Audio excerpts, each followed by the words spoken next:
Hello बच्चों, कैसे हैं आप लोग। 10 तक आप लोगों ने काफ़ी कुछ देखा होगा, जैसे कि भाई क्वांटिटी स्केलर है, ये क्वांटिटी वेक्टर है, और पिछले चैप्टर में हमने बात की कि भाई स्पीड एक स्केलर क्वांटिटी है, वेलोसिटी एक वेक्टर क्वांटिटी है ना। तो ये सब बातें हमने की, लेकिन ये स्केलर और वेक्टर भाई समझ में नहीं आया कि भाई ये वेक्टर कैसे हुआ, कोई क्वांटिटी वेक्टर कैसे होती है और इसका एल्जेब्रा क्या है। ठीक है, इस एल्जेब्रा को समझना है हमें।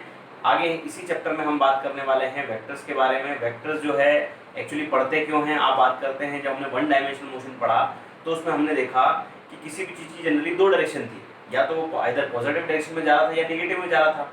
लेकिन हम प्लेन में जाते हैं, ठीक है, हम सब्जेक्ट प्लेन पढ़ते हैं, टॉपिक पढ़ते हैं प्लेन, ठीक है, मोशन इन प्लेन पढ़ते हैं। तो वहाँ पर किसी भी पार्टिकल की कई सारी डायरेक्शन हो सकती हैं, ठीक है। तो इसलिए हमें क्या पढ़ना पड़ता है, वेक्टर्स पढ़ना पड़ता है। वेक्टर को समझना है तो थोड़ा सा स्केलर के बारे में बात कर लेते हैं, फिर हम वेक्टर के बारे में बात करेंगे। ठीक है, स्केलर क्वांटिटी क्या है, ऐसी क्वांटिटी जिनमें हमने सिर्फ मैग्नीट्यूड के बारे में बात की थी। मैंने बताया था आपको पिछले चैप्टर में मैग्नीट्यूड क्या होता है। मैग्नीट्यूड का मतलब होता है मैथमेटिकल वैल्यू। किसी भी फिजिकल क्वांटिटी की जो मैथमेटिकल वैल्यू होती है उसे हम मैग्नीट्यूड कहते हैं, ठीक है।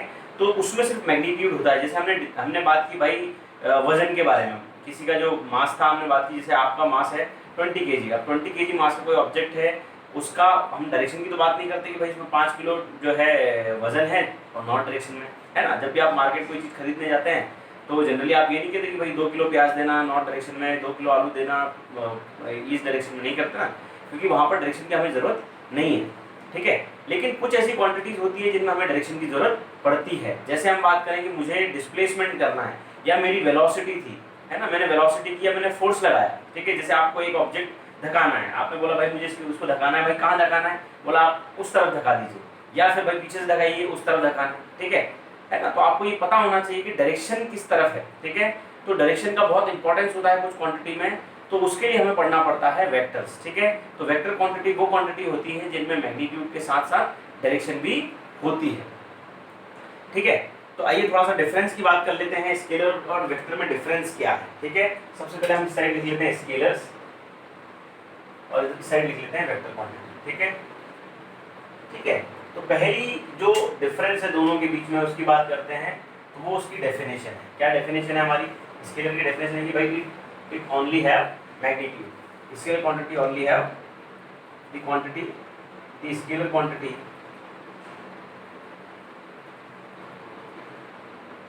हैव ओनली मैग्नीट्यूड्स, ठीक है। But vector quantity have, but the vector quantities having magnitude with direction. मतलब मैग्नीट्यूड तो होता ही है, साथ में डायरेक्शन भी हमें दिखानी पड़ती है। दूसरा क्या है? दूसरा ये है कि भाई जो स्केलर क्वांटिटी है उसको आप नॉर्मल अलजेब्रा के द्वारा ऐड कर सकते हैं। जैसे आपने लिखा कि भाई 5 kg का एक आपके पास कोई ऑब्जेक्ट है और दूसरा ऑब्जेक्ट है 10 kg का। अब आपने दोनों को एक ही जगह पे रख दिया, तो बताइए टोटल इनका वजन कितना हो गया। तो आप लिख सकते हैं भाई it is equals to 15 kg।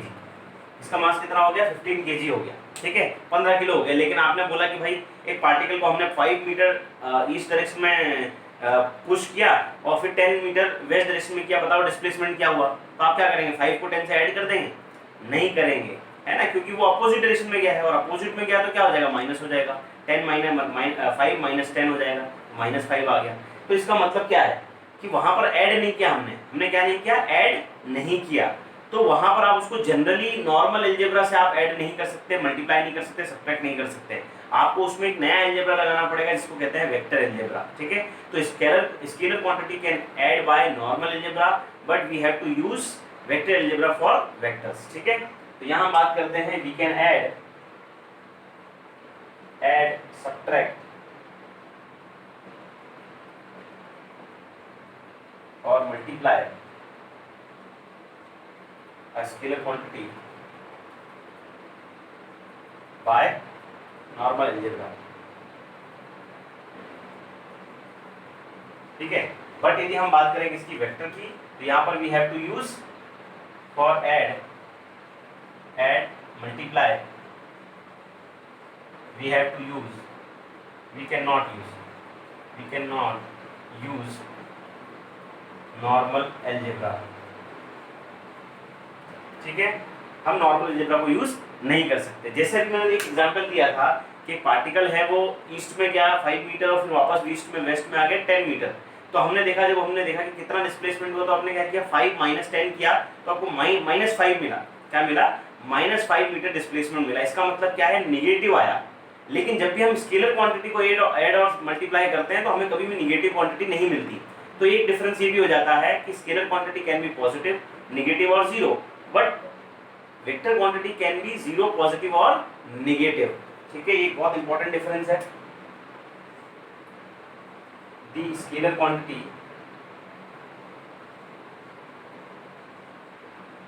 Can zero और positive, but vector quantity can be positive, zero और निगेटिव। मतलब पॉजिटिव के साथ साथ निगेटिव भी हो सकती है एक वेक्टर क्वांटिटी, लेकिन स्केलर में ऐसा नहीं होता, क्योंकि स्केलर जो है वो नॉर्मल अलजेब्रा यूज करते हैं, जहां पर हमने भाई 3 किलोमीटर चला, फिर 3 किलोमीटर चला डिस्टेंस हमने, तो टोटल डिस्टेंस कितना चला, 3 + 3 6 हो गया। ठीक है, यदि मैं 3 किलोमीटर ईस्ट में गया, वापस 3 किलोमीटर वेस्ट में आ गया, तो मेरा डिस्टेंस कितना हुआ, 3 + 3 6 ही होगा, लेकिन डिस्प्लेसमेंट की बात करेंगे तो जीरो हो जाएगा। ठीक है, तो डिस्प्लेसमेंट कैन बी जीरो, जैसे मैंने बताया था आपको वन डायमेंशनल मोशन में, क्योंकि वो एक वेक्टर क्वांटिटी डिस्प्लेसमेंट। तो जो डिस्प्लेसमेंट में हमने जो रूल यूज किया था वो क्यों यूज किया था, क्योंकि वो रूल किसका होता है, वेक्टर क्वांटिटी की वजह से होता है कि वेक्टर क्वांटिटी में डायरेक्शन होती है। ठीक है, आगे समझ में। तो ये बहुत इंपॉर्टेंट 3 जो डिफरेंस है आपको याद रखना है। पहला क्या है कि कोई क्वांटिटी जिसमें स्केलर कोई क्वांटिटी जिसमें सिर्फ मैग्नीट्यूड होता है वो स्केलर क्वांटिटी होती है, लेकिन जिसमें मैग्नीट्यूड के साथ डायरेक्शन होती है उसे हम क्या कहते हैं, वेक्टर क्वांटिटी कहते हैं।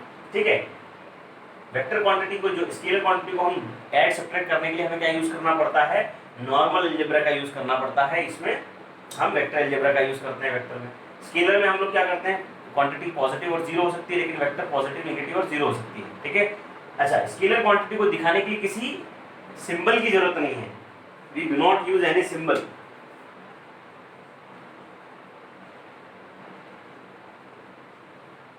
We do not use any symbol to show scalar quantity. ठीक है, इसको दिखाने के किसी को दिखाने की किसी भी हमें ऐसे मतलब सिंबल की जरूरत नहीं होती, लेकिन वेक्टर क्वांटिटी को दिखाने की किसकी जरूरत पड़ती है, सिंबल की जरूरत होती है। We have to use an arrow for to show the vector. किसी वेक्टर क्वांटिटी को दिखाने के लिए हमें क्या यूज करना पड़ता है, एक एरो हेड यूज करना पड़ता है, जो मैं आगे समझाऊंगा आपको ग्राफिकल रिप्रेजेंटेशन। ठीक है, रिप्रेजेंटेशन ऑफ वेक्टर। क्लियर हुआ? तो ये हो गया डिफरेंस। आइए थोड़ा सा हम एक चीज और देख लेते हैं कि भाई ये स्केलर और वेक्टर ये नाम कैसे पड़ा। ठीक है, थोड़ा सा आइए थोड़ा सा बात कर लेते हैं इसके बारे में, ये तो आपको समझ में आ गया होगा। ठीक है, तो स्केलर को जनरली हिंदी में क्या कहते हैं, अदिश कहते हैं। क्या कहते हैं, अदिश। इसका यदि हमने संधि विच्छेद किया, ठीक है, और वेक्टर कहते हैं सदिश। क्या कहते हैं, सदिश। नाम से ही समझ में आ रहा है, अदिश, दिशा के बिना, है ना। और यहाँ पर सदिश मतलब दिशा के साथ, दिशा के साथ और दिशा के बिना, मतलब direction, without direction and with direction. यहाँ क्या इसका मतलब है, without direction and with direction. ठीक है, आगे समझ में। तो ये हो गया normally description of scalar and vector. लेकिन एक चीज है आपको जो आगे बहुत प्रॉब्लम क्रिएट करेगी, उसके बारे में थोड़ा सा अभी क्लियर कर देता हूं। क्या किसी क्वांटिटी में डायरेक्शन है तो वो हमेशा एक वेक्टर क्वांटिटी होगी? ऐसा नहीं होता। ठीक है, कई बार ऐसा होगा कि आपको डायरेक्शन मिलेगी, लेकिन it is not a vector quantity. जैसे करंट की बात करें तो करंट में डायरेक्शन होता है कि भाई वो इस डायरेक्शन में जा रहा है, जिस मतलब उसमें डायरेक्शन होती है, लेकिन it is not a vector quantity. अब क्या करें भाई, पता कैसे चलेगा कि वेक्टर क्वांटिटी हो? भाई वेक्टर क्वांटिटी क्यों नहीं है, जबकि इसमें डायरेक्शन है और मैग्नीट्यूड भी है। तो आपको एक चीज ध्यान रखना है, किसी भी क्वांटिटी का वेक्टर होना दो बातों के ऊपर डिपेंड करता है। ठीक है, वो लिख देता हूं, समझा देता हूं मैं आपको कि कोई भी क्वांटिटी वेक्टर क्वांटिटी कब होगी। ठीक है, उसके लिए आपको दो पॉइंट रखना है। ठीक है, पहला पॉइंट ये है कि the physical quantity should have and a direction. क्या होना चाहिए? एक डायरेक्शन होनी जरूरी है ना? किसी भी फिजिकल क्वांटिटी में डायरेक्शन दिखाना जरूरी है ना? पहली चीज तो ये डायरेक्शन होना चाहिए। और दूसरी चीज, it follows the rules of vector addition. ठीक है, क्या करता हो? फॉलो करता हो वेक्टर एडिशन के रूल को। अब वेक्टर एडिशन के रूल क्या है वो मैं आपको आगे बताऊंगा। तो इन दोनों में से यदि कोई भी एक लॉ को वो फॉलो करती है, इसका मतलब वेक्टर नहीं है। यदि वो दोनों रूल को फॉलो करती है तो ही वो एक वेक्टर क्वांटिटी होगी, ये ध्यान रखना है। सिर्फ एक रूल से नहीं चलेगा, आपको दोनों रूल्स पता होना चाहिए कि भाई दोनों रूल फॉलो कर रही तो ही वो एक वेक्टर क्वांटिटी होगी, नहीं तो एक वेक्टर क्वांटिटी नहीं होगी। मतलब पहला रूल क्या है भाई? It have an specified direction.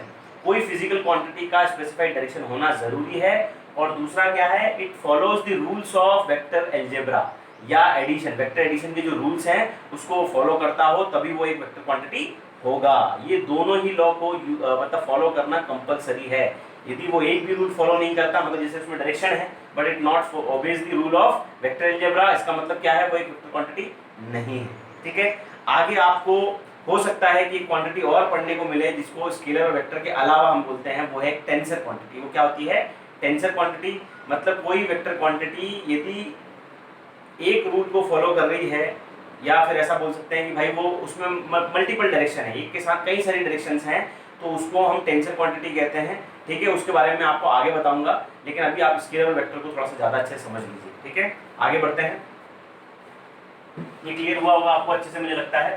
ठीक है, आगे हम बात करेंगे रिप्रेजेंटेशन ऑफ वेक्टर की, वेक्टर को दिखाते कैसे। ठीक है, जब शुरुआत हुई अलजेब्रा के आगे हमें डायरेक्शन को पढ़ने की बात हुई, समझने की बात हुई, तो लोगों को लगा कि भाई किसी भी वेक्टर क्वांटिटी को अलग कैसे दिखाया जाए, कि भाई स्केलर क्वांटिटी और वेक्टर क्वांटिटी को डिफरेंशिएट कैसे करें। अब जैसे हमने लिखा कि भाई पावर जो है एक जो है स्केलर क्वांटिटी है, ठीक है, लेकिन momentum is a vector quantity, दोनों को हम पीछे शो करते हैं। ठीक है, अब कैसे डिफरेंशिएट करें कि ये स्केलर क्वांटिटी है, वेक्टर क्वांटिटी है।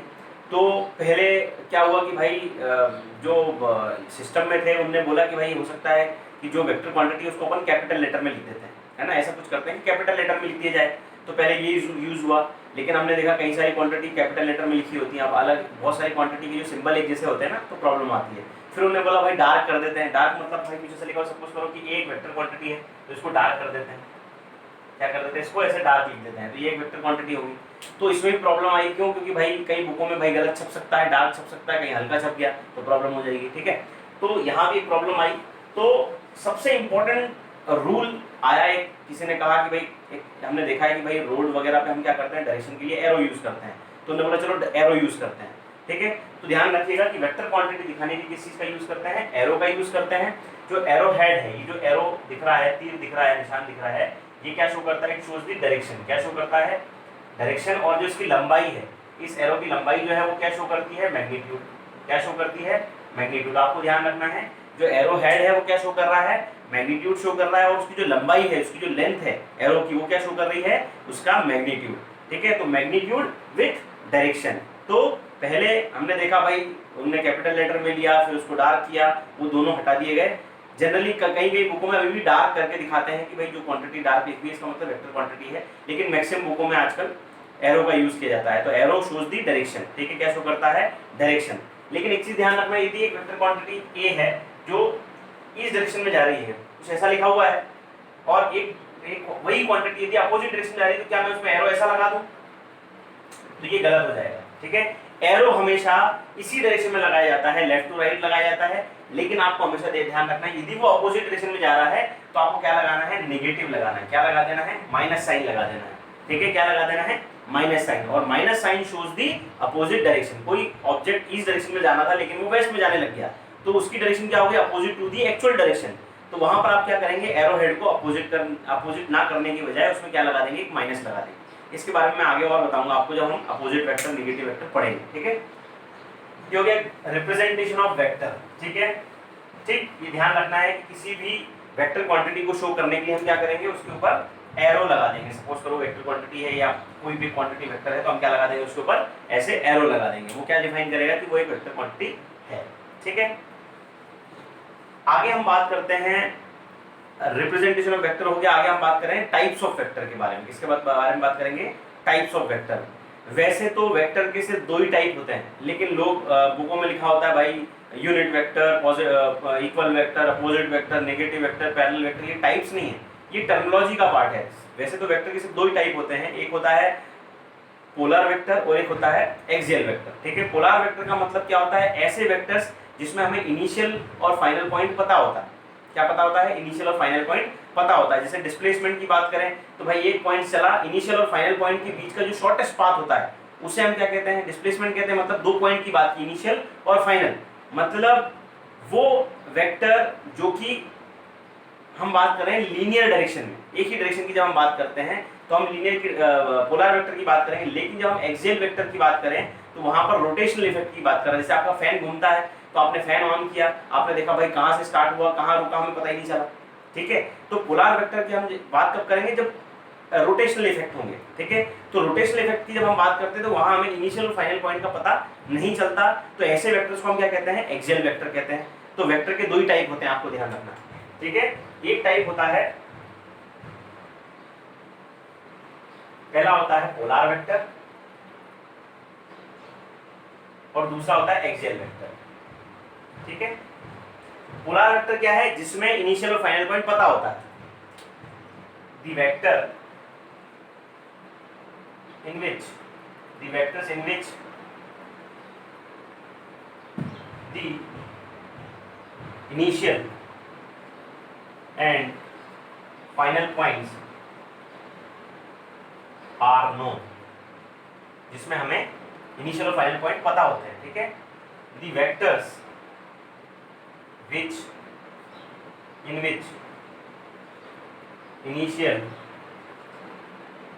and final point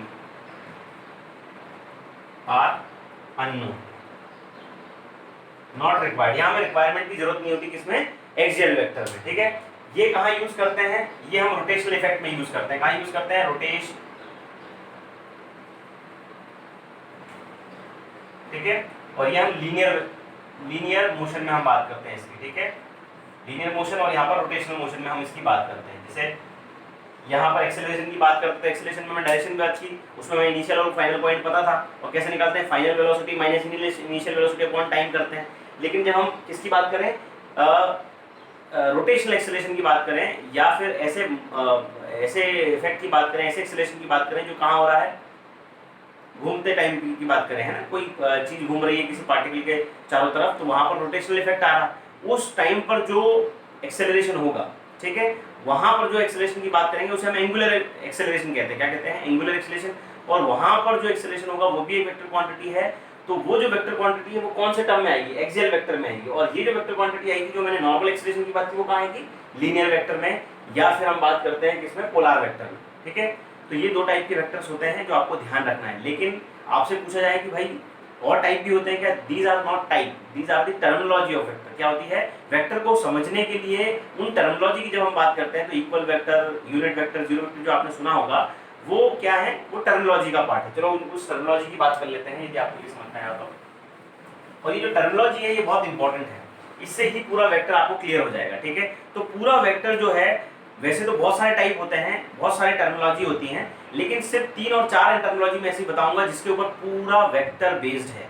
यदि वो समझ में आ जाए तो आपको लगभग वेक्टर का बेसिक समझ में आ जाएगा। ठीक है, तो सबसे पहले बात करते हैं टर्मिनोलॉजी में।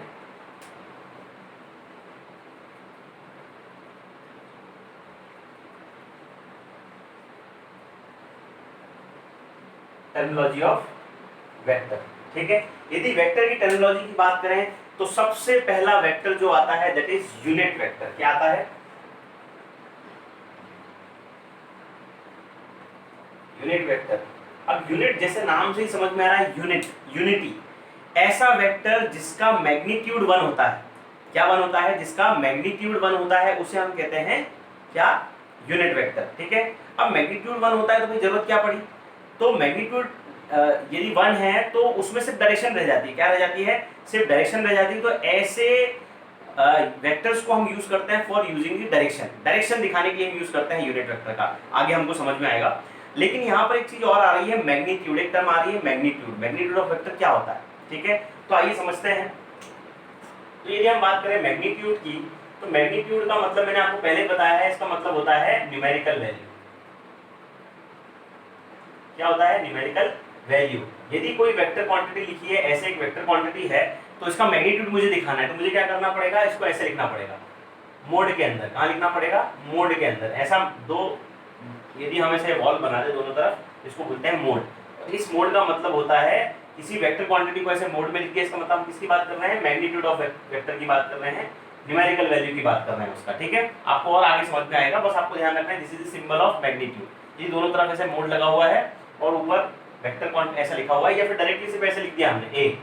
ठीक है, तो इसका मतलब क्या है? इसके मैग्नीट्यूड की बात कर रहा है। यदि मोड नहीं लगा है, वेक्टर के साथ मोड लगा हुआ है, तो ये मैग्नीट्यूड है, और विदाउट एरो लगा है तो मतलब हम किसकी बात कर रहे हैं? वेक्टर क्वांटिटी के मैग्नीट्यूड की बात कर रहे हैं, यदि वो एक वेक्टर क्वांटिटी है तो। ठीक है, ये भी एक मैग्नीट्यूड शो कर रहा है और ये भी मैग्नीट्यूड शो कर रहा है। ठीक है, और मैग्नीट्यूड के बारे में आगे बात करेंगे, सिर्फ आपको ध्यान रखना है कि ऐसा कुछ लिखा हुआ है, इसका मतलब क्या है? मैग्नीट्यूड की बात कर रहा है। ठीक है, मैग्नीट्यूड का मतलब क्या होता है? Numerical value of a vector quantity.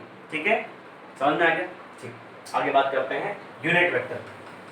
मैंने आपको बताया कि ऐसा वेक्टर जिसका मैग्नीट्यूड 1 होता है। A physical quantity, a vector quantity which have magnitude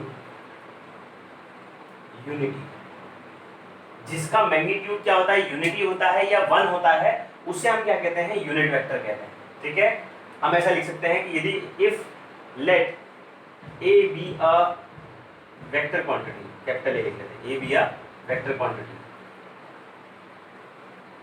ठीक है, देयरफॉर ए वेक्टर का मैग्नीट्यूड इज इक्वल टू कितना होगा? हमेशा 1 होगा। आपको ध्यान रखना है, ये लिख दिया मैंने, magnitude of A is equal to 1 होगा। ठीक है, why we use the unit vector? For direction.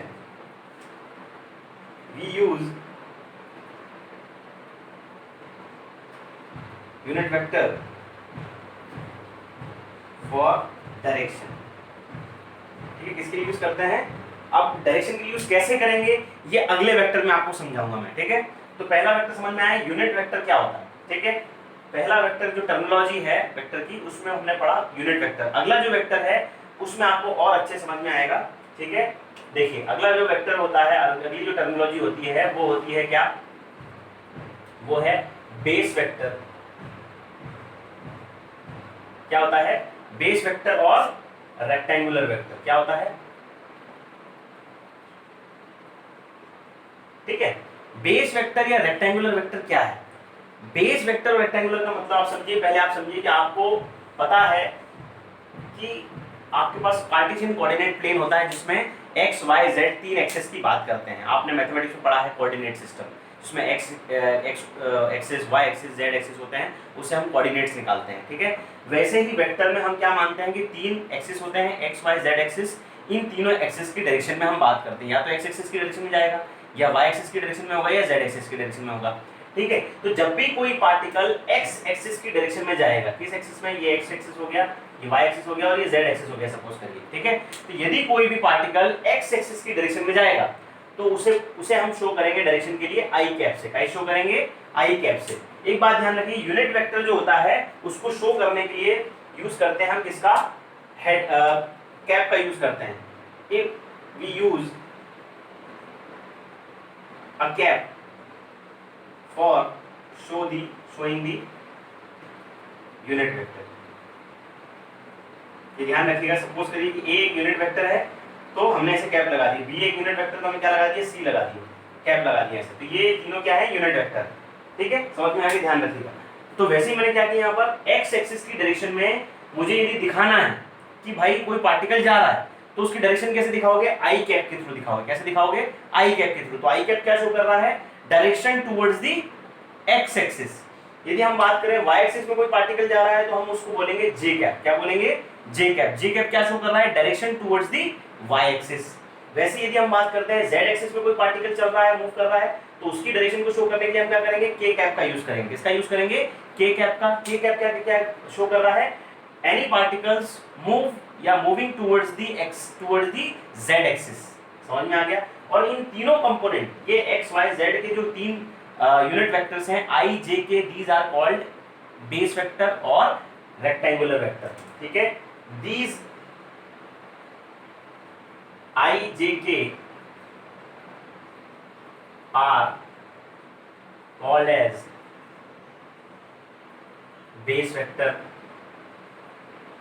और रेक्टेंगुलर वेक्टर, ठीक है। यही आई जे के जो है वो क्या शो कर रहे हैं, रेक्टेंगुलर वेक्टर को शो कर रहे हैं या बेस वेक्टर। अब रेक्टेंगुलर वेक्टर क्यों बोला, क्योंकि आई जे के मिलकर क्या बनाते हैं, जैसे हमने एक एक्स एक्सिस को इस तरह से मिला दिया, वाई एक्सिस और जेड एक्सिस को मिला दिया, तो हमें क्या मिल गया, रेक्टेंगल मिल गया, एक रेक्टेंगुलर कंपोनेंट मिल गया, तो इसको इसलिए हम रेक्टेंगुलर वेक्टर भी कहते हैं। आया समझ में। ये मैंने आपसे कहा था कि यूनिट वेक्टर का यूज हमें यहाँ करना है, तो आई जे के क्या है, यूनिट वेक्टर ही तो है, और यूनिट वेक्टर में कोई मैग्नीट्यूड तो क्या होता है, 1 होता है, तो 1 कहीं भी लिखा हो तो उसका मतलब कोई दिक्कत नहीं है, 1 हट भी जाता। तो यहाँ पर आई जे के सिर्फ क्या लेंगे हम लोग, सिर्फ डायरेक्शन के टर्म में यूज करेंगे, मैंने आपसे यहाँ कहा था।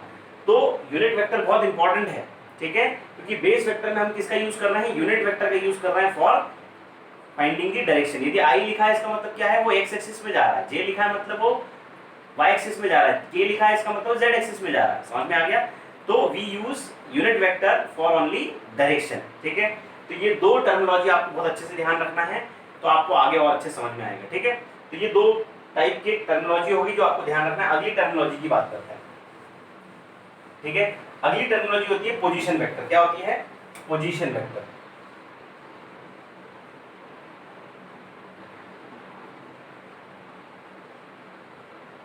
अब जो ये पोजीशन वेक्टर है इसका मतलब क्या है, जैसे नाम से समझ में आ रहा है पोजीशन। यदि मुझे किसी पार्टिकल की पोजीशन को दिखाना है तो हम किसकी बात करेंगे, पोजीशन वेक्टर की बात करेंगे। आइए मैं फिर से इसी प्लेन पे आ जाता हूँ, कोऑर्डिनेट सिस्टम पे आ जाता हूँ। आपने देखा भाई, आपने देखा कि x कोऑर्डिनेट होता है, y और z होता है, ये x कोऑर्डिनेट हो गया, y और ये z हो गया, ठीक है। x y z 3 कोऑर्डिनेट थे। अब सपोज करिए एक पार्टिकल यहाँ पर मौजूद है, तो आप उसको कैसे दिखाते हैं भाई, कोई x होगा कोऑर्डिनेट, एक y होगा और z होगा, तीनों को हम दिखाते हैं ना x y z, मतलब 3 पॉइंट दिखाते हैं, x एक्सिस से कितनी दूरी है, y एक्सिस से कितना डिस्टेंस है और z एक्सिस से कितना डिस्टेंस है, तो उसे कोऑर्डिनेट के सिस्टम में दिखाते हैं। 3 2 5 ऐसे लिख देते हैं ब्रैकेट के अंदर, तो क्या दिखा रहा है, x y z कोऑर्डिनेट्स को दिखा रहा है, ठीक है। तो सपोज करिए यहाँ पर लिखा है x y z, क्या लिखा हुआ है, x y z जो क्या है, कोऑर्डिनेट्स हैं। अब x क्या शो कर रहा है भाई, कि ये कोऑर्डिनेट शो कर रहा है कि x एक्सिस से कितना दूरी है। अब ये पता तो नहीं चलेगा कि ये मैग्नीट्यूड लिखा है, डायरेक्शन तो दिखा नहीं रहा है। अब हमें किसी वेक्टर क्वांटिटी में उसके मैग्नीट्यूड के साथ डायरेक्शन भी दिखानी है, तो x क्या दिखा रहा है, मैग्नीट्यूड, डायरेक्शन का। तो यदि मैं इसकी डायरेक्शन दिखाऊं तो क्या होगा, x एक्सिस में डायरेक्शन कौन सी होती है, i कैप, y एक्सिस में डायरेक्शन कौन सी होती है, j कैप, z एक्सिस में डायरेक्शन कौन सी होती है, k कैप। तो यदि मैं इसको ऐसे लिख दूं तो कोई दिक्कत नहीं होगी, xi plus yj plus zk, कोई दिक्कत नहीं है।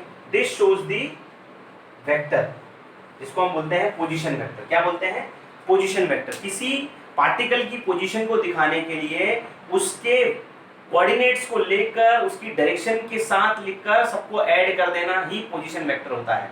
जैसे x y z कोऑर्डिनेट्स होते हैं, उनको नॉर्मल लिखते हैं, जैसे हम ax plus by plus cz लिखते हैं ना, वैसे ही आपको यहाँ पर मैग्नीट्यूड के साथ डायरेक्शन लिखनी है, ठीक है। कि भाई x कोऑर्डिनेट में 3 लिखा हुआ है, डायरेक्शन कौन सी, i, ठीक है। y एक्सिस में y कोऑर्डिनेट्स के लिए हम लिख रहे हैं 5 लिखा हुआ है तो 5j है ना, z एक्सिस के लिए लिख रहे हैं 4 लिखा हुआ तो 4k हो गया, तो 3i plus 5j plus 4k हो गया, है ना। तो ये क्या शो कर रहा है, पोजीशन वेक्टर।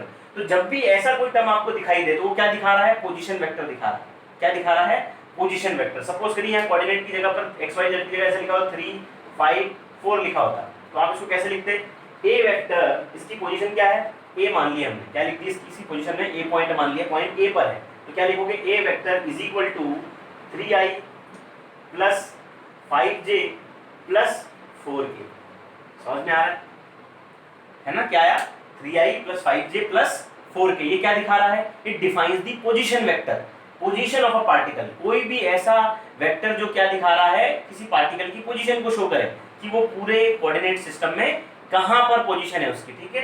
तो ये हो गया आपका पोजीशन वेक्टर। ये बहुत इंपॉर्टेंट वेक्टर है, पूरे चैप्टर में आपको काफी सारे पोजीशन वेक्टर मिलेंगे, उनका आपको मैग्नीट्यूड निकालना पड़ेगा, उनका आपको डायरेक्शन और बहुत सारी चीजें, यूनिट वेक्टर, बहुत सारी चीजें निकालनी है, ठीक है।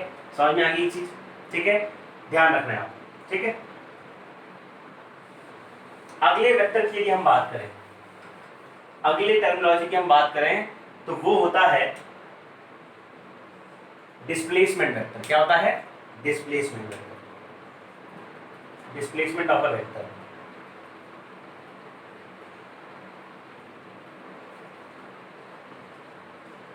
तो डिस्प्लेसमेंट ऑफ अ वेक्टर या डिस्प्लेसमेंट वेक्टर हम कह सकते हैं। ठीक है, तो डिस्प्लेसमेंट का मतलब क्या है? अब वापस मैं इस कोऑर्डिनेट सिस्टम में आऊंगा, क्योंकि लगभग सारी चीजें मैं कोऑर्डिनेट सिस्टम में समझाऊंगा आपको, क्योंकि आप पढ़ चुके हो उसको। ठीक है, तो आपने क्या ले लिया है? कोऑर्डिनेट सिस्टम ले लिया कुछ इस तरीके से। ठीक है, आपने लिखा एक पॉइंट था, यहाँ पर P पॉइंट था, जिसके कोऑर्डिनेट दिए थे x1, y1 और z1। एक दूसरा पॉइंट था Q, जिसके कोऑर्डिनेट दिए थे x2, y2 और z2 दिए थे। आप क्या गए? P से Q तक पहुंच गए। कहाँ पहुंच गए? P से Q पहुंच गए। ठीक है, P से Q गए। तो आपको यदि डिस्प्लेसमेंट निकालना है PQ, क्या निकालना है? डिस्प्लेसमेंट निकालना है Q से P तक का, दैट इज PQ। तो PQ कैसे निकालोगे भाई? PQ इज इक्वल टू होगा, अब देखिए ये जो ओरिजिन है हमारा, है ना, इसकी कोऑर्डिनेट्स क्या है? 0 0 0 है। ठीक है ना? तो यदि आपको PQ निकालना है तो क्या करना पड़ेगा भाई? कुछ इस तरह से करना पड़ेगा। ठीक है, मतलब इसको इससे माइनस कर दें। ठीक है, इसको इससे माइनस कर दें। ठीक है, तो इसके लिए एक फॉर्मूला है, आपको ध्यान रखना है, जो हमें यहीं से निकलेगा। ये होगा x2 माइनस, इसमें से यदि इसको माइनस कर दिया जाए तो हमें क्या मिल जाएगा? डिस्प्लेसमेंट मिल जाएगा। तो इसके कोऑर्डिनेट क्या है? x2i minus x2i plus y2j plus z2k, है ना, इसको ब्रैकेट लगा दिया, माइनस माइनस कर दें इसमें से तो हमें डिस्प्लेसमेंट मिल जाएगा x1i plus y1j plus z1k, ऐसा लिख दिया हमने, माइनस कर दिया। आप उसको ब्रैकेट ओपन करिए तो क्या मिल जाएगा? PQ is equal to, PQ क्या आ जाएगा भाई? x2 minus x1i। क्यों ऐसा हो गया? क्योंकि x2 x1 था, दोनों को माइनस करके i कॉमन ले लिया। वैसे ही y2 minus y1j plus z2 minus z1k हो गया। ठीक है, तो इस तरह से हमारा ये डिस्प्लेसमेंट का एक फॉर्मूला हो गया। ये फॉर्मूला आपको ध्यान रखना है, x2 minus x1i plus y2 minus y1j plus z2 minus z1k। This is the formula for displacement of vector या डिस्प्लेसमेंट वेक्टर। दो पॉइंट के बीच का हमें डिस्प्लेसमेंट निकालना है, तो डायरेक्टली आप इस फॉर्मूले का यूज कर सकते हैं। ठीक है, अगली टर्मिनोलॉजी की यदि हम बात करें तो वो होती है इक्वल वेक्टर। क्या होता है? Equal vector.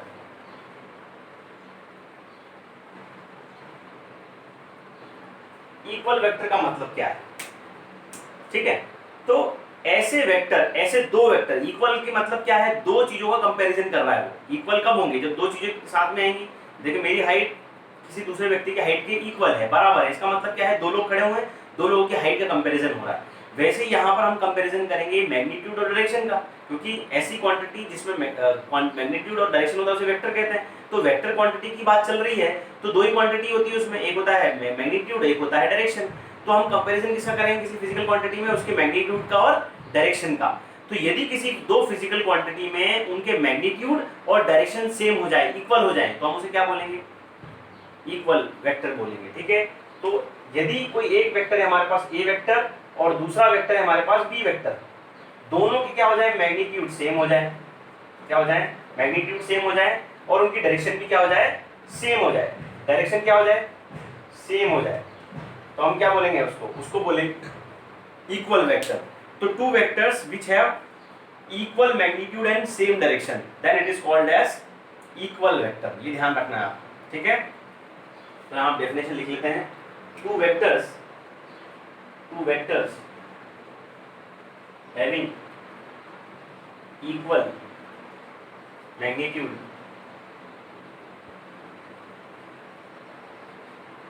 and same direction are called as equal vector।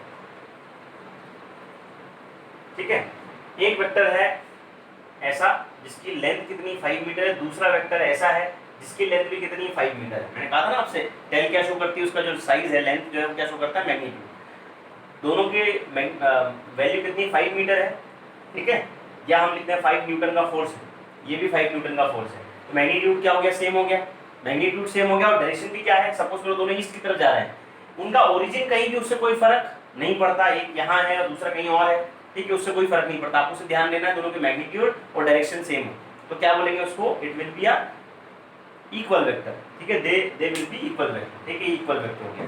अब बात करेंगे अनइक्वल वेक्टर की, ठीक है, अनइक्वल वेक्टर या नेगेटिव वेक्टर भी कह सकते हैं इसको, अनइक्वल वेक्टर। अब जैसे नाम से समझ में आ रहा है अनइक्वल, ऐसे वेक्टर जिनके मैग्नीट्यूड सेम ना हो या डायरेक्शन अलग अलग हो तो अनइक्वल वेक्टर कहलाएंगे, ठीक है। यदि एक वेक्टर ये है 5 मीटर की इसकी लेंथ है और एक वेक्टर इसकी 2 मीटर की लेंथ है, डायरेक्शन भले ही सेम है, तो ये क्या है, इक्वल वेक्टर नहीं हो सकते क्योंकि इनकी डायरेक्शन सेम नहीं, डायरेक्शन तो सेम है लेकिन मैग्नीट्यूड सेम नहीं है। तो कंडीशन क्या है, if two vectors have not same direction और नॉट मैग्नीट्यूड, यदि दोनों में से कोई भी एक चीज इक्वल ना हो तो उसे क्या बोलेंगे, अनइक्वल वेक्टर बोलेंगे, ध्यान रखिए। If two vectors not have same direction और magnitude then it is called as unequal vector, है ना, ध्यान रखना, क्लियर, ठीक है। तो ये हो गया अनइक्वल वेक्टर।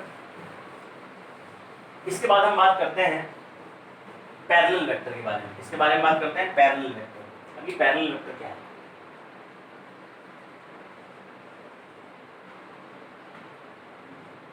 जो पैरेलल वेक्टर है, जैसे नाम समझ में आ रहा है पैरेलल होंगे, दो वेक्टर यदि एक ही डायरेक्शन में जा रहे हैं तो उसे पैरेलल वेक्टर बोलेंगे, उनके मैग्नीट्यूड का कोई इफेक्ट नहीं होता।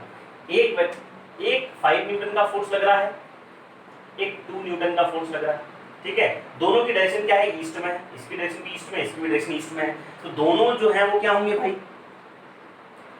पैरेलल वेक्टर होंगे। इनको इक्वल वेक्टर नहीं कह सकते, इनको क्या कह सकते हैं, पैरेलल वेक्टर कह सकते हैं। हर इक्वल वेक्टर पैरेलल वेक्टर हो सकता है क्योंकि उनमें मैग्नीट्यूड सेम होता है और डायरेक्शन भी सेम होती है, तो हर इक्वल वेक्टर क्या हो सकता है, सेम डायरेक्शन में होते हैं ना, दो इक्वल वेक्टर, तो वो सब क्या हो सकते हैं, सारे इक्वल वेक्टर पैरेलल वेक्टर हो सकते हैं। लेकिन पैरेलल वेक्टर कभी भी इक्वल वेक्टर हो ये जरूरी नहीं है, ठीक है, मैग्नीट्यूड सेम होंगे तो वो इक्वल वेक्टर कहलाएंगे।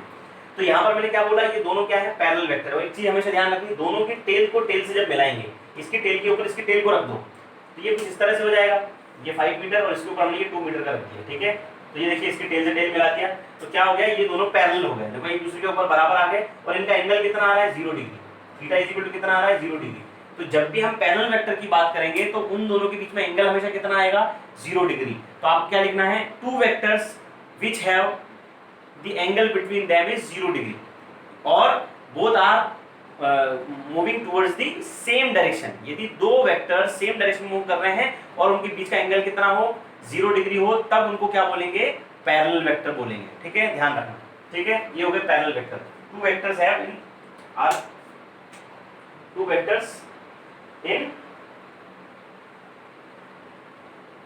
सेम डायरेक्शन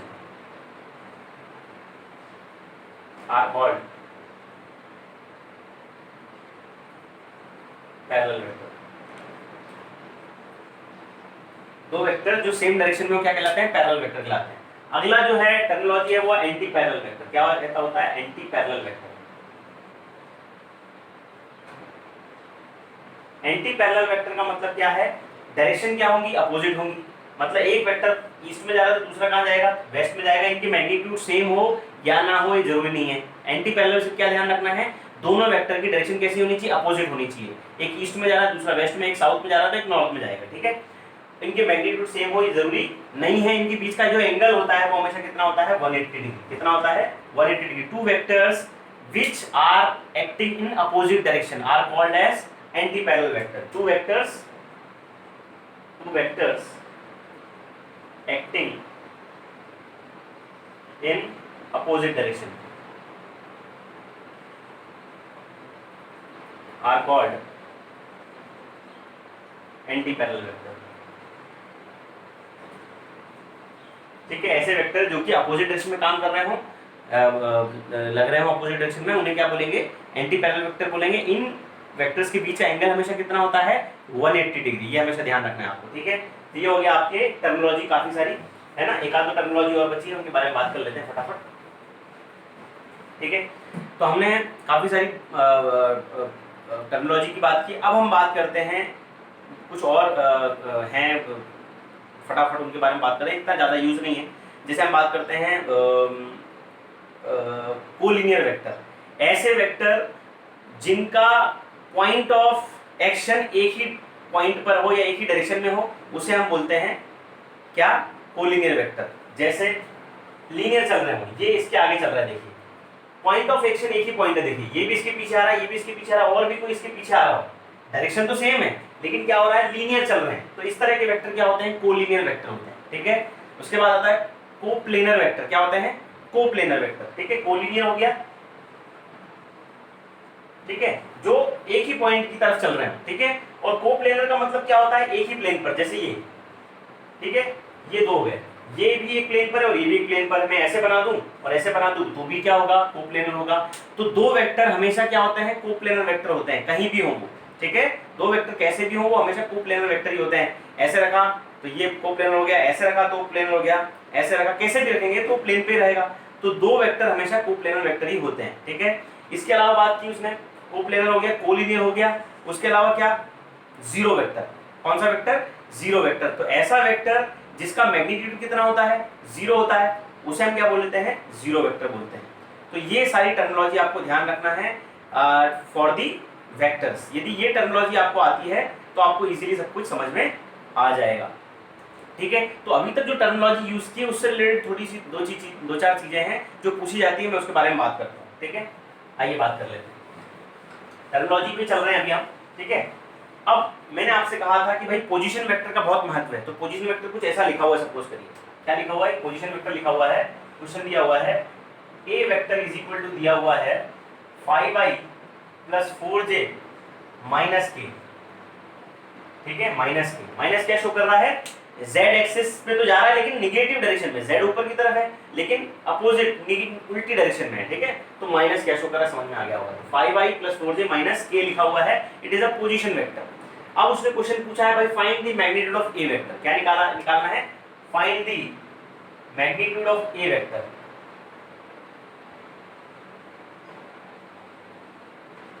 इस ए वेक्टर का हमें क्या निकालना है, मैग्नीट्यूड निकालना है। तो मैंने आपसे कहा था कि मैग्नीट्यूड कैसे लिखते हैं, ऐसे लिखते हैं।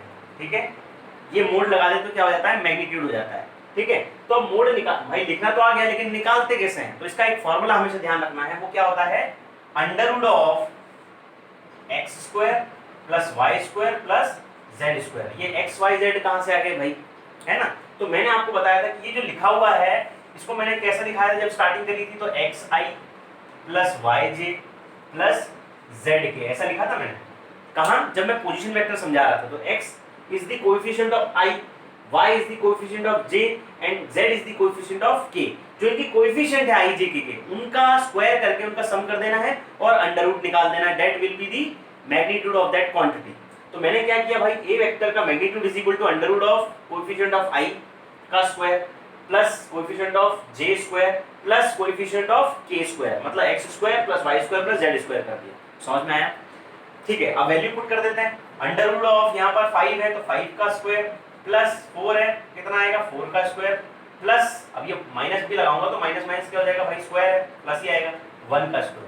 5 5 जा 25, 4 4 जा 16, 1 प्लस 1 स्क्वायर 1 ही होगा। तो 20 प्लस 5 प्लस 16 कितना हो जाएगा, 5 5 10 11 क्या क्या है 1, कितना हो गया 2 3 और 4, 41 प्लस 1 कितना हो गया 42। Under root of 42 is the magnitude of A vector. समझ में आया। किसी भी क्वांटिटी का, यदि किसी भी फिजिकल क्वांटिटी जो कि वेक्टर क्वांटिटी है, उसका मैग्नीट्यूड निकालने का फॉर्मूला क्या होता है, under root of X square plus Y square plus Z square, where X Y Z are the coefficient of X sorry I J and K, where I J K क्या है, I J K are the direction towards the X axis, Y axis and Z axis. ये ध्यान रखना है आपको। ठीक है, तो ये हो गया एक क्वेश्चन। ठीक है, एक क्वेश्चन और कर लेते हैं, चलो छोटा सा। एक फोर्स है, ठीक है, जिसका मैग्नीट्यूड दिया हुआ है 2i माइनस जे प्लस 5k न्यूटन। क्या दिया हुआ है, इतना दिया हुआ है। ठीक है, न्यूटन में होता है। तो इसका हमें मैग्नीट्यूड निकालना है। क्या निकालना है, मैग्नीट्यूड निकालना है फोर्स का, न्यूटन में है ना। क्या आएगा भाई, ये कैप, हमेशा कैप लगाना जरूरी है, ध्यान रखना है। जब भी आई जे के लिखा होगा उसके ऊपर इस तरह से कैप लगाना जरूरी है। यदि आप नहीं लगाते हैं तो आपके मार्क्स भी कट सकते हैं। ठीक है, तो F vector is equal to इतना दिया हुआ है, मैग्नीट्यूड निकालना है, मैग्नीट्यूड ऑफ एफ वेक्टर निकालना है। क्या होगा, under root of 2 square plus 1 square plus 5 square, 2 2 जा 4, 1 स्क्वायर 1, 5 5 जा 25, ठीक है। 5 हो गया, 4 प्लस 1 5, 25 और 5 कितना 30, under root of 30 newton is the answer, ठीक है। मैं ऐसा भी लिख दूंगा तो कोई दिक्कत नहीं, मैंने कहा था मैग्नीट्यूड ऐसा लिख दे या डायरेक्टली बिना एरो लगाए लिख देंगे तो भी उसका मतलब क्या होता है, मैग्नीट्यूड ही होता है, ठीक है। तो ये हो गया आपका magnitude of a vector quantity कैसे फाइंड करते हैं। अब बात करते हैं किसी चीज का यूनिट वेक्टर कैसे फाइंड करते हैं, ठीक है। अब यही क्वांटिटी लिखी हुई है, सपोज करो ऐसा लिखा हुआ है a vector is equal to इतना, ठीक है। अब इसका हमें क्या निकालना है, यूनिट वेक्टर निकालना है। क्या निकालना है, यूनिट वेक्टर। फाइंड ऐसा लिखा हुआ, find unit vector of A vector. इस ए वेक्टर का हमें यूनिट वेक्टर निकालना है। तो यहां भी एक फॉर्मूला आपको याद रखना है, ठीक है। फॉर्मूला क्या है, फॉर्मूला होता है ए वेक्टर यदि हमें निकालना है तो ये होता है a vector upon mod of A vector, sorry a cap निकालना है। क्या निकालना है, ए कैप निकालना है। कैप क्या शो कर रहा है, यूनिट वेक्टर। किसी चीज के ऊपर कैप लगाया मतलब क्या है, वो यूनिट वेक्टर है। इसका मैग्नीट्यूड तो 1 ही होता है, लेकिन यूनिट वेक्टर क्या होगा वो हमें निकालना है, ठीक है। कैसे निकालोगे, a vector upon mod of A vector. अब मोड ऑफ ए वेक्टर तो मैंने अभी सिखाया था आपको कैसे निकालते हैं, मैग्नीट्यूड निकालना। तो ए वेक्टर तो हमें पता है क्या लिखा हुआ है, लिखा हुआ है 2i minus J plus 5k upon under root of 2 square plus 1 square plus 5 square. तो इसका मैग्नीट्यूड हमने निकाला 30, तो क्या हो जाएगा 2i minus J plus 5k upon under root of 30। इसको मैं ऐसे भी लिख सकता हूँ 2 upon under root 30i cap plus sorry minus 1 upon under root 30 j cap plus 5 upon under root 30 की कैप। तो इट इज द आंसर। आप ऐसे भी लिख सकते हैं और ऐसे भी लिख सकते हैं, ठीक है। तो ये हो गया आपका unit vector of a quantity. किसी भी फिजिकल क्वांटिटी जो कि एक वेक्टर क्वांटिटी है उसका आपको यूनिट वेक्टर निकालना है तो क्या करेंगे आप, उसके लिए एक फॉर्मूला होता है a vector upon mod of vector. और यदि हमें यूनिट वेक्टर को शो करना है तो क्या लगा देना है, उसके ऊपर कैप लगा देना है, ठीक है। तो ये हो गया यूनिट वेक्टर। ये जो दो चीजें मैंने बताई हैं इनका बहुत ज्यादा यूज है, ध्यान रखना है बहुत अच्छे से। क्या क्या, किसी चीज का मैग्नीट्यूड कैसे निकालते हैं, किसी चीज का यूनिट वेक्टर कैसे निकाला जाता है, ठीक है।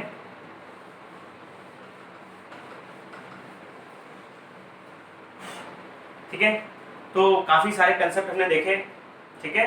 अब एक कंसेप्ट और ध्यान रखना है आपको, ठीक है, जिसको बोलते हैं एंगल बिटवीन टू वेक्टर। दो वेक्टर्स के बीच के एंगल कैसे निकालते हैं, कौन से एंगल को हम एक्चुअल एंगल कहते हैं, ठीक है। अब एक वेक्टर है ए वेक्टर और दूसरा वेक्टर है बी वेक्टर। दोनों एंगल्स के बीच का एंगल हमें निकालना। अब ये देखो, इस एंगल, इसको मैं यहाँ भी रख सकता हूँ, इसको मैं यहाँ भी रख सकता हूँ।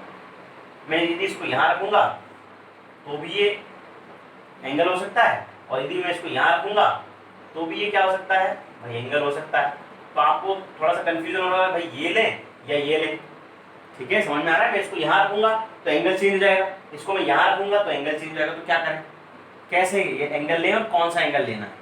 तो आपको हमेशा ध्यान रखना है, हमेशा एंगल आउटवर्ड्स होने चाहिए। कैसे होने चाहिए, बाहर की तरफ जाने, मतलब जो एरो हो वो कहाँ होने चाहिए, बाहर की तरफ होना चाहिए। अब देखो यहाँ पर क्या हो रहा है, एरो, एक एरो अंदर की तरफ जा रहा है, दूसरा बाहर की तरफ जा रहा है, ये गलत सिस्टम हो गया। तो आप क्या करें, इसको आप आगे शिफ्ट कर दीजिए, कुछ इस तरह से आप आगे बढ़ा दीजिए, तो ये विल बी आंसर। सपोज करिए एक क्वेश्चन ले लेते हैं हम लोग, तब समझ में आएगा आपको। कुछ ऐसा लिखो, ये 120 डिग्री एंगल है, कितना है, ऐसा, ठीक है। आपको निकालना है ये ए वेक्टर है और ये बी वेक्टर है, दोनों के बीच का एंगल कितना है। तो आप क्या करेंगे भाई, इसको आप आगे बढ़ा दीजिए इस तरह से, क्योंकि वेक्टर क्वांटिटी को हम शिफ्ट कर सकते हैं, है ना, उसी डायरेक्शन में होना चाहिए, बस डायरेक्शन चेंज ना हो। किसी भी वेक्टर क्वांटिटी की जो एरो हेड है उसको हम क्या करते हैं, शिफ्ट कर सकते हैं, लेकिन उसके मैग्नीट्यूड और डायरेक्शन में चेंज नहीं आना चाहिए, ठीक है। तो क्या मैं इसको उठा के यहाँ रख दूंगा तो उसके मैग्नीट्यूड में चेंज आएगा, नहीं आएगा। ये लेंथ 5 मीटर की है और 5 मीटर की लेंथ मैंने यहाँ बना दी तो उससे कोई फर्क नहीं पड़ना, मैग्नीट्यूड उतना ही रहेगा और डायरेक्शन भी क्या है, सेम है। तो यदि किसी चीज की मैग्नीट्यूड और डायरेक्शन चेंज ना करें हम, तो उसको कहीं भी शिफ्ट कर दें उससे कोई फर्क नहीं पड़ता, ये ध्यान रखना है आपको, ठीक है। तो मैंने क्या कर दिया, इसको शिफ्ट यहाँ कर दिया, तो ये एंगल कितना था, 120 डिग्री था, और ये पूरा एंगल कितना है, 180 डिग्री, क्योंकि एक लाइन जो होती है 180 डिग्री की होती है। तो 180 में से यदि 120 को माइनस कर दें तो कितना बचेगा, 60 बचेगा। तो the angle between A vector and B vector is कितना, 60 डिग्री। समझ में आया। तो एरो हेड हमेशा कहाँ होने चाहिए, बाहर की तरफ होने चाहिए, ठीक है। या फिर कोई क्वेश्चन ऐसा दिया, सब कुछ कर ये लिखा हुआ है ए वेक्टर और ये लिखा है बी वेक्टर। अब देखो दोनों जो है एक दूसरे की तरफ बढ़ रहे हैं, ठीक है, तो क्या ये वेक्टर ले सकते हैं? तो आप भूल जाइए, आपको सिर्फ ये ध्यान रखना है कि आप बाहर की तरफ वेक्टर लेना है आपको। इसे आगे बढ़ा दीजिए और इसको भी आगे बढ़ा दीजिए, ठीक है। जितना एंगल ये होगा उतना एंगल ये होगा। सपोज करिए 30 डिग्री दिया था तो ये भी कितना होगा, 30 डिग्री होगा। समझ में आ गया? ठीक। तो दो तरीके से आप ऐसे भी लिख सकते हो वेक्टर को, वैसे ये भी एंगल है क्योंकि वो सेम ही आता है हमेशा। तो हमेशा ध्यान रखिएगा कि वेक्टर हमेशा बाहर की तरफ होते हैं दोनों के एरो, तो उस तरह से आप सॉल्व कर लीजिए माइनस करके, ठीक है। तो ये हो गया एंगल बिटवीन टू वेक्टर्स कैसे फाइंड करते हैं, ठीक है। अब आगे जो है एक चीज और बात करता हूँ, नॉर्मल एडिशन की बात करता हूँ। सेम डायरेक्शन में है तो नॉर्मल एडिशन कैसे होगा थोड़ा सा हम देख लेते हैं। नॉर्मल चीज की बात कर रहा हूँ ना, एडिशन ऑफ वेक्टर अलग चीज है, मैं नॉर्मल चीज बता रहा हूँ, ठीक है। 3i + 4j + 5k ऐसा लिखा हुआ है ए वेक्टर, और बी वेक्टर ऐसा दिया हुआ है 2i + j - k ऐसा लिखा हुआ है। इन दोनों को हमें ऐड करना है। क्या करना है? इन दोनों को हमें ऐड करना है। जनरल बात बता रहा हूँ, एडिशन ऑफ वेक्टर नहीं बता रहा हूँ, मैं जनरल बात बता रहा हूँ, ठीक है। तो एडिशन ऑफ वेक्टर करना है तो ए वेक्टर + बी वेक्टर हो गया ये, है ना। तो क्या होगा भाई, i के साथ i ऐड होता है, j के साथ j ऐड होता है, k के साथ क्या ऐड होता है, k ऐड होता है, हमेशा ध्यान रखना है, ठीक है। तो क्या हो जाएगा 3 + 2 × i, है ना, प्लस 4 + 1 j हो जाएगा, प्लस 5 - 1 k हो जाएगा। समझ में आया? इस तरह से आपको कर देना है। तो 3 + 2 5i हो गया, ठीक है। और यहाँ पर कितना हो गया 5 + 1 4 + 1 5j हो गया, 5 - 1 कितना हो गया 4k हो गया। तो ये आंसर आ गया, ठीक है। तो ये जनरल एडिंग है। यदि आपको डायरेक्टली पोजीशन वेक्टर के टर्म में दिया है तो आप क्या करेंगे, डायरेक्टली ऐड कर देंगे, ठीक है ना। बाकी कुछ और तरीके हैं मैं आपको सिखा दूंगा। ये समझ में आ गया? एडिशन ऑफ वेक्टर एक अलग चीज है, ठीक है। बस आपको भी ध्यान रखना है कि भाई किसी चीज को ऐड कैसे करते हैं। यदि आपको डायरेक्टली पोजीशन वेक्टर दिया है तो i को i के साथ ऐड करेंगे, j को j के साथ ऐड करेंगे और k को k के साथ ऐड करेंगे, ठीक है। समझ में आ गया? क्योंकि i क्या शो कर रहा है भाई, direction towards the X axis, तो एक्स एक्सिस में जाने वाली चीज को हम डायरेक्टली ऐड कर सकते हैं। जैसे एक चीज जा रही है भाई 2 मीटर चला किधर एक्स एक्सिस में, फिर वो 5 मीटर चला एक्स एक्सिस में, तो टोटल डिस्प्लेसमेंट कितना हुआ 2 + 5 कर सकते हैं। लेकिन वो यदि चला 2 मीटर ईस्ट डायरेक्शन में, फिर चला नॉर्थ डायरेक्शन में 5 मीटर, तो आप डायरेक्टली ऐड नहीं कर सकते, आपको कुछ ना कुछ फंडा लगाना पड़ेगा। समझ में आ रहा है ना? इसीलिए हम लोग ऐसे ऐड नहीं करेंगे उसको ऐड करने के लिए डिफरेंट मेथड्स हैं जिसको बोलते हैं वेक्टर अलजेब्रा। तो आगे पढ़ेंगे हम लोग, ठीक है। तो ये समझ में आया कैसे भी एक ही डायरेक्शन में यदि कोई जा रहा है, एक्स एक्सिस में जा रहा है तो दोनों को ऐड कर दीजिए डायरेक्टली, दोनों वाई एक्सिस में जा रहे हैं तो ऐड कर दीजिए, दोनों जेड एक्सिस में जा रहे हैं तो आप डायरेक्टली ऐड कर दीजिए। आई को आई के साथ, जे को जे के साथ और के को के के साथ। This is the fundamental things in the vectors, ठीक है। आपको ये छोटी छोटी चीजें बहुत अच्छे से पढ़ लेना है क्योंकि इसके ऊपर ही बेस्ड है पूरा वेक्टर्स। इसके बाद हमें क्या पढ़ना है, एडिशन ऑफ वेक्टर और मल्टीप्लिकेशन ऑफ वेक्टर। ये दोनों चीजें आपको तभी समझ में आएंगी जब आपको यहाँ तक की सारी चीजें समझ में आएंगी, ठीक है। तो ये ध्यान रखना है आपको बहुत अच्छे से।